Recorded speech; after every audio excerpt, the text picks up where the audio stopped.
Sejam todos bem-vindos ao canal Companheiros da Luz. Leitura do livro Entre a Terra e o Céu. Coleção A Vida no Mundo Espiritual, obra do Espírito André Luiz, por Chico Xavier. Iniciemos então o capítulo 20. Conflitos da alma. Voltando à residência de Amaro, ainda conseguimos observá-lo, fora do veículo denso, em conversação com Odila, sob o amparo direto de nosso orientador. A primeira esposa do ferroviário, identificando o marido, provavelmente com o auxílio de Clarencio, abandonará Zulmira por instantes e ajoelhará-se-lhe aos pés, rogando: súplice. Amaro, expulsa. Corre com esta mulher de nossa casa.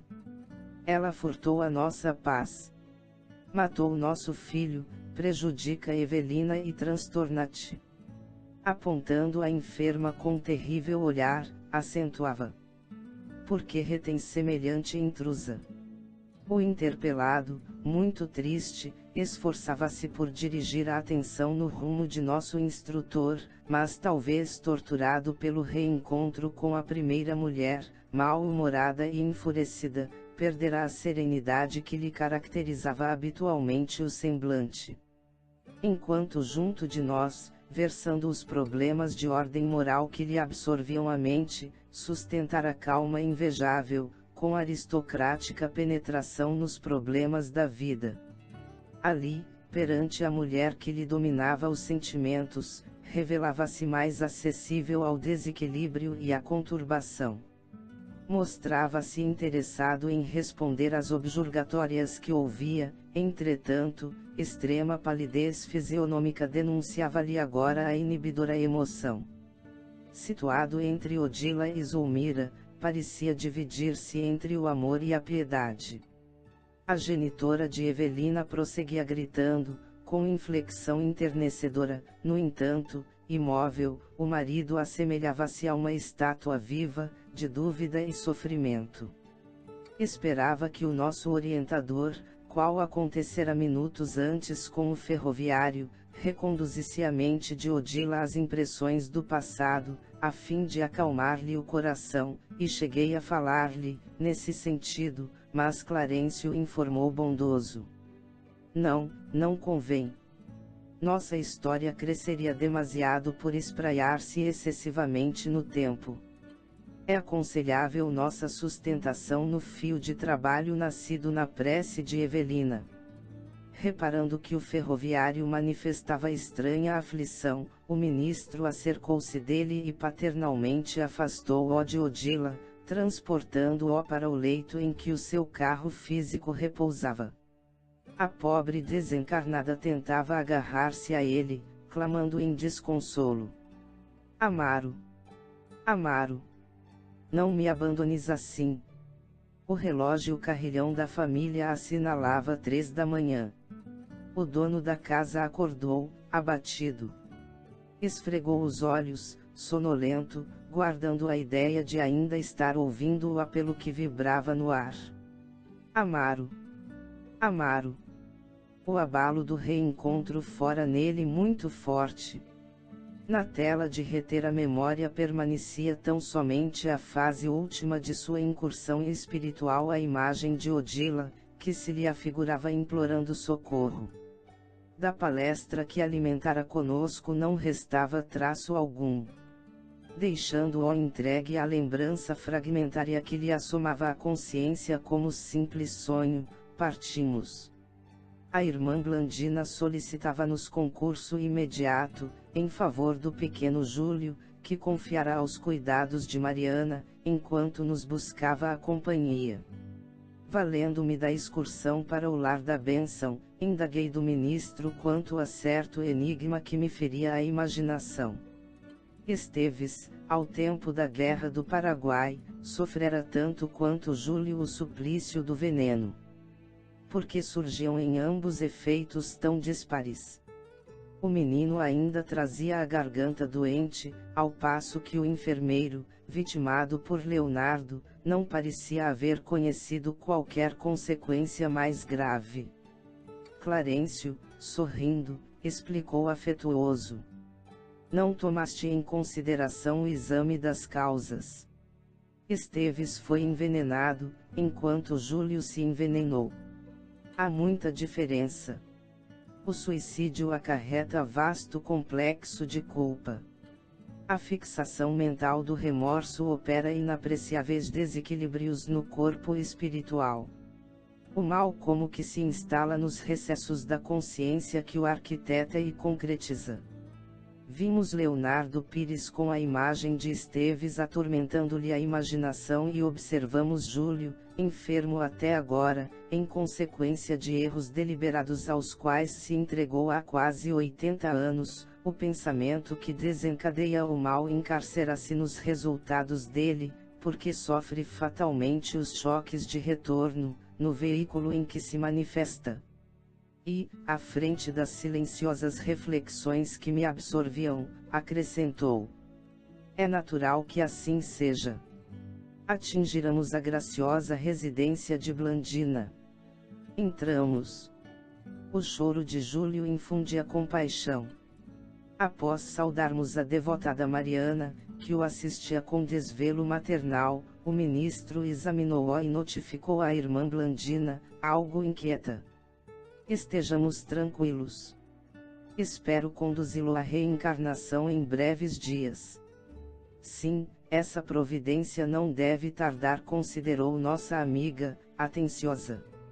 Assinalando-nos de certo a curiosidade, de vez que também percebia Hilário interessado em adquirir informações e conhecimentos, em torno dos problemas que anotávamos de perto, o instrutor convidou-nos a observar a infortunada criança, comunicando: como não desconhecem, o nosso corpo de matéria rarefeita está intimamente regido por 7 centros de força, que se conjugam nas ramificações dos plexos e que, vibrando em sintonia uns com os outros, ao influxo do poder diretriz da mente, estabelecem, para nosso uso, um veículo de células elétricas, que podemos definir como sendo um campo eletromagnético, no qual o pensamento vibra em circuito fechado.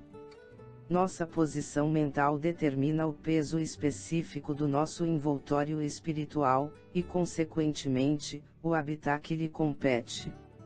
Mero problema de padrão vibratório. Cada qual de nós respira em determinado tipo de onda.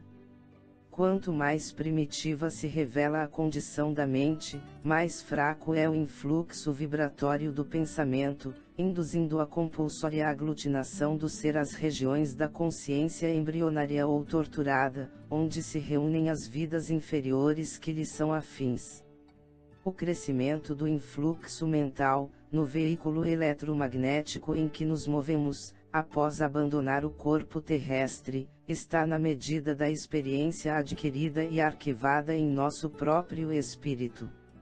Atentos a semelhante realidade, é fácil compreender que sublimamos ou desequilibramos o delicado agente de nossas manifestações, conforme o tipo de pensamento que nos flui da vida íntima. Quanto mais nos avizinhamos da esfera animal, maior é a condensação obscurecente de nossa organização, e quanto mais nos elevamos, ao preço de esforço próprio, no rumo das gloriosas construções do espírito, maior é a sutileza de nosso envoltório, que passa a combinar-se facilmente com a beleza, com a harmonia e com a luz reinantes na criação divina. Ouvíamos as preciosas explicações, enlevados, mas Clarencio, reparando que não nos cabia fugir do quadro ambiente, voltou-se para a garganta enferma de Júlio e continuou: não nos afastemos das observações práticas, para estudar com clareza os conflitos da alma. Tal seja a viciação do pensamento, tal será a desarmonia no centro de força, que reage em nosso corpo a essa ou aquela classe de influxos mentais. Apliquemos a nossa aula rápida, tanto quanto nos seja possível, a terminologia trazida do mundo, para que vocês consigam fixar com mais segurança os nossos apontamentos. Analisando a fisiologia do perispírito, classifiquemos os seus centros de força, aproveitando a lembrança das regiões mais importantes do corpo terrestre. Temos, assim, por expressão máxima do veículo que nos serve presentemente, o centro coronário que, na Terra, é considerado pela filosofia hindu como sendo o lótus de 1000 pétalas, por ser o mais significativo em razão do seu alto potencial de radiações, de vez que nele assenta a ligação com a mente, fulgurante sede da consciência. Esse centro recebe em primeiro lugar os estímulos do espírito, comandando os demais, vibrando todavia com eles em justo regime de interdependência.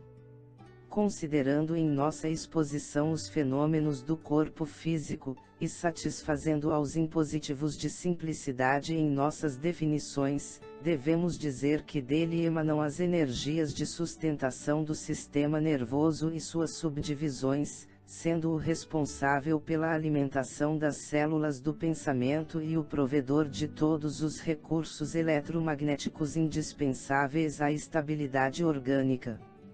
É, por isso, o grande assimilador das energias solares e dos raios da espiritualidade superior, capazes de favorecer a sublimação da alma. Logo após, anotamos o centro cerebral, contíguo ao centro coronário, que ordena as percepções de variada espécie, percepções essas que, na vestimenta carnal, constituem a visão, a audição, o tato e a vasta rede de processos da inteligência que dizem respeito à palavra, à cultura, à arte, ao saber. É no centro cerebral que possuímos o comando do núcleo endocrínico, referente aos poderes psíquicos. Em seguida, temos o centro laríngeo, que preside aos fenômenos vocais, inclusive às atividades do timo, da tireoide e das paratireoides. Logo após, identificamos o centro cardíaco, que sustenta os serviços da emoção e do equilíbrio geral. Prosseguindo em nossas observações, assinalamos o centro esplênico que, no corpo denso, está sediado no baço, regulando a distribuição e a circulação adequada dos recursos vitais em todos os escaninhos do veículo de que nos servimos. Continuando, identificamos o centro gástrico, que se responsabiliza pela penetração de alimentos e fluidos em nossa organização. E por fim, temos o centro genésico, em que se localiza o santuário do sexo, como templo modelador de formas e estímulos. O instrutor fez pequena pausa de repouso e prosseguiu. Não podemos esquecer, porém, que o nosso veículo sutil, tanto quanto o corpo de carne, é criação mental no caminho evolutivo, tecido com recursos tomados transitoriamente por nós mesmos aos celeiros do universo, vaso de que nos utilizamos para ambientar em nossa individualidade eterna a divina luz da sublimação, com que nos cabe demandar as esferas do espírito puro. Tudo é trabalho da mente no espaço e no tempo, a valer-se de milhares de formas, a fim de purificar-se e santificar-se para a glória divina. Clarencio afagou a garganta doente do menino, dando-nos a ideia de que nela fixava o objeto de nossas lições, e argumentou: quando a nossa mente, por atos contrários à lei divina, prejudica a harmonia de qualquer um desses fulcros de força de nossa alma, naturalmente se escraviza aos efeitos da ação desequilibrante, obrigando-se ao trabalho de reajuste. No caso de Júlio, observamo-lo como autor da perturbação no centro laríngeo, alteração que se expressa por enfermidade ou desequilíbrio a acompanhá-lo fatalmente à reencarnação. E como sanará ele semelhante deficiência? Perguntei, edificado com os esclarecimentos ouvidos. Com a serenidade invejável de sempre, o ministro ponderou. Nosso Júlio, de atenção encadeada à dor da garganta, constrangido a pensar nela e padecendo-a, recuperar-se-á mentalmente para retificar o tônus vibratório do centro laríngeo, restabelecendo-lhe a normalidade em seu próprio favor. e dê certo para gravar, com mais segurança, a elucidação, concluiu. Júlio renascerá num equipamento fisiológico deficitário que, de algum modo, lhe retratará a região lesada a que nos reportamos. Sofrerá intensamente do órgão vocal que, sem dúvida, se caracterizará por fraca resistência aos assaltos microbianos, e em virtude de o nosso amigo haver menosprezado a bênção do corpo físico, será defrontado por lutas terríveis, nas quais aprenderá a valorizá-lo. Em seguida, porém, o instrutor desdobrou várias operações magnéticas, a benefício do pequeno enfermo, que se mantinha calmo, e com os agradecimentos das duas solícitas irmãs que nos ouviam, atentamente, despedimo-nos de retorno ao nosso domicílio espiritual. Chegamos ao final deste capítulo. Não percam o próximo de número 21. Conversação edificante. Muito obrigado, boa reflexão, que Jesus abençoe a todos.